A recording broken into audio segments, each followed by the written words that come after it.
This week I learned that arcades are still a thing. To kick us off this week, LPA was still going about his 2000 Spellbook opening. Bailey, Anomaly, Brick City, and Fane, as you may know them from the Discord, have been working on opening 20,000 packs of Wilderness. Now this has been happening across multiple streams all week, and to put that into perspective, that's 2% of the global population of Wilderness Spellbooks. I'm not aware of any green men or tickets that were found yet. I do know that they are somewhere around 30 Prismoras, and they still have at least one more streaming session to go after the recording of this video. So by the time you're watching this, I assume they're going to be done opening the 20,000 packs, and if you want to get the full results from that, be sure to check out LPA. And LPA was chosen to provide one of our first full official Seance teases. We had a look here at All Hallows Eve, which depicts a graveyard with a skull-topped gravestone taking center stage. The gravestone is being broken open during the Seance event that we see in the Seance Mat. The flavor text for this reads, "The day where the barrier between the spirits of the living and the dead is at its weakest. Dark and spirit magic reveal the heightened sense of fear and mystery." This is a 7 aura cost card, 2 neutral and 5 dark, and you can have 2 in your spellbook, and the power of this is quite amazing. This allows you to place all beasties in your limbo, cemetery, and afterlife into the arena awakened. It also removes spirit and invisible traits on all beasties until the end of turn, even your opponents. And at the end of turn, all beasties brought into the arena this way go to their respective afterlives. If it's the month of October, not only are you bringing your own beasties from your cemetery, limbo, and afterlife, you're bringing all of your opponent's beasties from their cemetery, limbo, and afterlife into the arena awakened, under your control. So this card has huge game swing potential, especially in the month of October. If we're getting teased with cards this powerful as the first cards that we're seeing for Seance, I can't wait to see what some of the other cards in the set are going to be. 2 more UFO space rares were pulled this week, and both happen to be the Black Demon. This is the first time that we're seeing the Black Demon alternate art. The art here was done by Isaac Sky Lee, and the constellation in the background for the Zodiac is Scorpio. And if you want to stay up to date with all of the MetaZoo secret rare news, keep an eye on MetaZooSR.com, which is run by Alanjai, a member of the community. We also got a tease of this Seance Mat, and this is a beautiful mat. It has a seance happening. It has this figure in the middle, which some believe to be Adam Ackler. You have these 2 disciples on either side summoning these spirits, and in the background you have Old Scratch breaking his bonds. Tormentic put out an amazing theory video on this week that describes this mat and other things from the comics. So if you want to listen to his theory on who these 2 spirit beasties are, check his video out after this one. I'll put a link at the end of the video. We've now gotten a look at all 4 pack arts for Seance. The first pack art was this one here that features this beastie bird, and spoilers for Tormentic's video, this is thought to be a Kikimora. The second one that was teased is this spirit big bad wolf looking creature here, and the third one was the fire goat beastie. This was one of the first beasties that was teased for Seance. The last pack art is this one here of this moth-like creature. Now, with UFO, the 4 beasties on the pack arts were also the beasties used for the promo cards in the blister packs. It's already been confirmed that Seance is going to have 4 different blister packs, and I expect that we'll see these 4 beasties on the promos. We still don't know a ton about the Seance tarot cards. We do know they're going to be released on eBay, but we did get a look at the box that they're going to come in. It's still unclear if these are going to be purchasable as one full set, or if you're going to need to buy multiple boxes or trade with people to get the full set. So I'm excited to learn more about these, and these will first be available at the New York City Comic-Con on October 6th through the 9th. We got a look at the Seance sleeves that will be provided in the spellbooks, and it's very interesting. It's a very simplistic design. They are purple sleeves with the crystal ball and eye logo on them. They're very reminiscent of the Cryptid Nation and Nightfall spellbook sleeves that had these set symbols on them. Wilderness and UFO took a different turn and actually had art on them instead. So that does beg the question of this earlier tease from a few weeks ago that looked like, to me, to be the sleeves. It's a very tome-looking art design here, and honestly, this could be the front of the spellbook. We got another small tease of the Trick No Treat cards that are going to be coming out. This time, it was an alternate pack art design.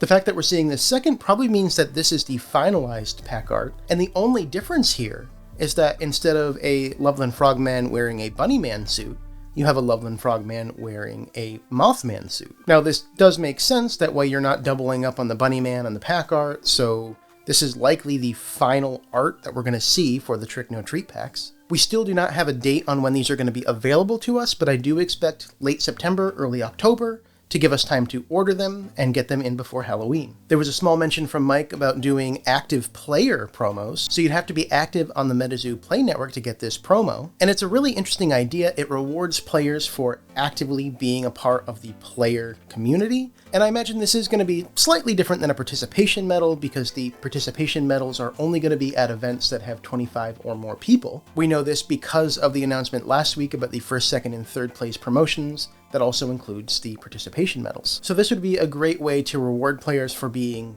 active, for going to events even if they aren't large ones, and it's yet another way that MetaZoo is incentivizing players to play the game. On Wednesday the 31st, the Flork shirts went live. The shirts were available for $35 and ranged from a size of XXS to quadruple XL. The sale lasted about 50 minutes, and partners will also have some available to them, so if you missed out, you're going to have another chance once those go live there. So keep an eye on your favorite partners to see if they get allocation. Now there was an announcement that was dropped and taken away. It was very unclear exactly what it meant. It either meant that there was 1,000 of each design or that there's 1,000 total shirts. Now with something like a Flork drop, I imagine that there's 1,000 total shirts, and some people couldn't believe that considering that it took 50 minutes until it was sold out. But the way I look at it is not everybody enjoys Flork's art. Some people see it as very rudimentary. And honestly, in the grand scheme, it is.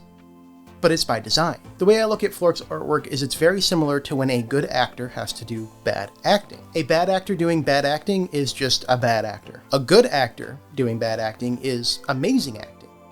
It takes work to be bad at acting. And that's not to say that Flork's artwork is bad, it's just purposely reductionist. And it's pulled off with such skill and ease that when you see art like this, you think that's Flork, or that's inspired by Flork. But the point being, it's not for everybody, and that is just art in general. So in my personal opinion, unless I hear otherwise, I'm to assume that that announcement actually meant that there's 1,000 shirts in total. We had another MetaZoo birthday this week. This week was Bob's birthday. So Bob, happy birthday to you and your 6 identical brothers, Nob, Hob, Rob, Dob, Cobb, and Elijah. We got a look at some art depicting the creation of the Earth Tower. Now, this doesn't seem to be in the dimensions of art used for the cards, so I'm actually kind of curious if this might be either for the book or maybe for the shorts, as maybe some conceptual designs for the shorts. And the really interesting thing here is that we get an idea of who the Earth Tower mascot is, and it's Sinkhole Sam. I think it's also safe to say, with the mascots that we've seen for Wilderness, UFO, Seance, being Bigfoot, Flatwoods Monster, and Walking Sam, respectively, all beasties from Cryptid Nation base set, that Native is likely going to have Sinkhole Sam as its mascot. MetaZoo announced that they officially have a vending machine partner, and that this same partner is going to be working with them to do a sprite-based arcade game that is going to dispense cards. The vending machines will be available in LGSs across the nation. I imagine that they're going to have a way to get this through distribution. There was a joke that you'll be able to use your MetaZoo coins in the vending machine. Mike just did his smiley face emoji. I don't actually know if they have something planned for that, but if they do, I have a ton of those around, so I'm excited for that. And the interesting thing with the sprite-based game is that you are going to be able to play the game, and if you win, you get a card for winning. So this rewards you for going to the arcade, for playing the MetaZoo game, and then getting a card that you can use to play in the trading card game. Later in the week, Mike dropped an image of a bunch of arcade locations around the US and what looks like some listed here from the UK. And this was to show that there are actually a lot of arcades out there that still exist. Now, I don't believe that these are the arcades that MetaZoo is going to be in. What I believe that we're looking at here is actually a distribution website that these arcades use to put in the information and game that they want to purchase for their arcade. With that in mind, the MetaZoo arcade game will be available to all of these arcades should they choose to order it. If you get your cards graded at CGC, I would hold off for a little bit. Mike announced that they're going to be doing custom labels with CGC, so going forward, your MetaZoo cards from CGC will have a new label on them. They won't have the traditional blue label. This does not mean anything has changed with the PSA partnership. Things are still moving along there. They still are going to have the promo card with them and the other products.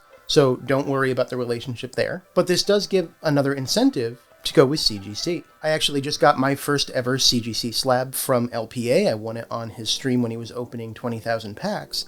And I can say that the quality of the slabs is actually quite nice. The Mothman Festival is quickly approaching in just 2 weeks, and we have a full look of the promo card that's going to be available at that event. The card itself doesn't have any powers whatsoever. It is just a promo card, and it says the original owner of this card has been to the Mothman Festival. So from a playability perspective, you don't really need this card, but it is fun to have just to show that you went to the event. Those same days, they're actually going to be at Kansas City Collecticon as well, so the staff is going to be split up between the two events. I do know that John at Immortal Workshop is going to be there. He will be wearing a Ask Me About MetaZoo shirt, so if you see him, ask him about MetaZoo. He'll also be giving away MetaZoo cards. I learned something new about playtester cards this week, and that the playtester cards up until now have only been available in non-holos. The teas around playtester cards that we got this week are these two Wilderness playtester cards here, one for Atmospheric Jellyfish and one for Hateful Demise. But then some members of the Discord were really excited about the full holo playtester cards, and that's when I learned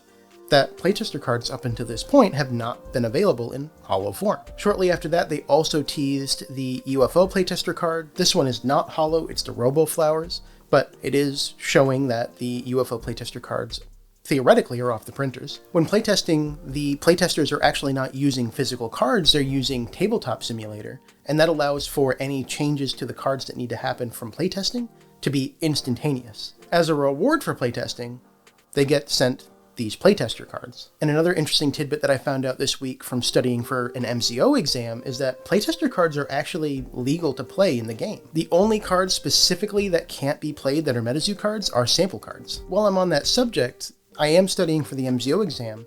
I'm curious, would anybody here be interested if I did some videos to go through the tournament rules, the errata, as a way to help people study? I know some people have different learning styles and don't always do well with reading their own material, but having it read to them or listening to things, seeing it visually. And I know for me, I retain information better if I use it as a learning tool and do something like videos on it, because I want to make sure that I'm being correct in the way that I'm portraying it. So let me know in the comments below if anybody here would be interested in videos to help learn the tournament rules and the errata and other resources that are necessary for the MZO exam. Now moving on to resolve last week's trivia, the question was, what card did Chaos Crystal Enthusiast make? And this is a bit of a double trivia question, because first you needed to know that Chaos Crystal Enthusiast was Andy, the CPO, and then you needed to know what card Andy had created. Now this isn't going to be a surprise to people that know Andy, but the card here is Chaos. I believe that is the official name of the card, but I'm also going to accept Chaos Crystal and Chaos Crystal ?